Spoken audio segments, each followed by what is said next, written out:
আমি প্রমাণ করেছি ওমর বিন খাত্তাব 20 টাকার তারাবি নাই 8 টাকার তারাবি চালু করেছে। বরং যারা আমাদের প্রতি অভিযোগ করেছে তারাই ওমর বিন খাত্তাবকে মানে না। কেন ওমর বিন খাত্তাব 8 টাকার তারাবির কথা বলেছে।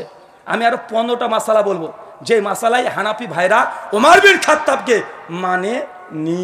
কয়টা বলবো? না 16টা বলি। 8 টাকার তারাবি ডবল 16, একটু বোঝাটা বেশি হয়ে যায়।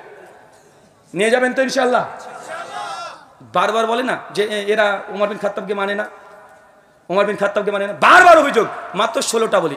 এক মাসালা মুসান্নাফ ইবনে আবি শাইবা হাদিস নাম্বার 3988, কানজুল উম্মাল হাদিস নাম্বার 22471, সব মাকতুবায়ে শামিলা থেকে সার্চ করে দেখে নেবেন। যত রেফারেন্স সব মাকতুবায়ে শামিলা থেকে নেওয়া। ওমর ইবনুল খাত্তাবের ফতোয়া হচ্ছে এইটা, একামত যদি হয়ে যায়, কি বললাম চাচা? একামত যদি হয়ে যায় তাহলে কোনো সুন্নাত নামাজ পড়া যাবে না, ফরজ নামাজের জন্য দাঁড়িয়ে যেতে হবে। এই মাসালায় হানাফিরা ওমর বিন খাত্তাবকে মানে না, ডাইরেক্ট মুখের উপরে বলে দিবেন তুই মানিস না ওমর বিন খাত্তাবকে, আহলে হাদিস না, তোরা মানিস না। এই মাসালায় আহলে হাদিসরা ওমর বিন খাত্তাবের সঙ্গে আছে না নাই? দুই মাসালা সুনানুল কুবরা লিল বাইহাকি আল মুতাফা 458 হিজরি হাদিস নাম্বার 4975, সনদ সহিহ। ওমর বিন খাত্তাব 1 রাকাত বেতের পড়ার উপরে কাইল ছিলেন। তিনি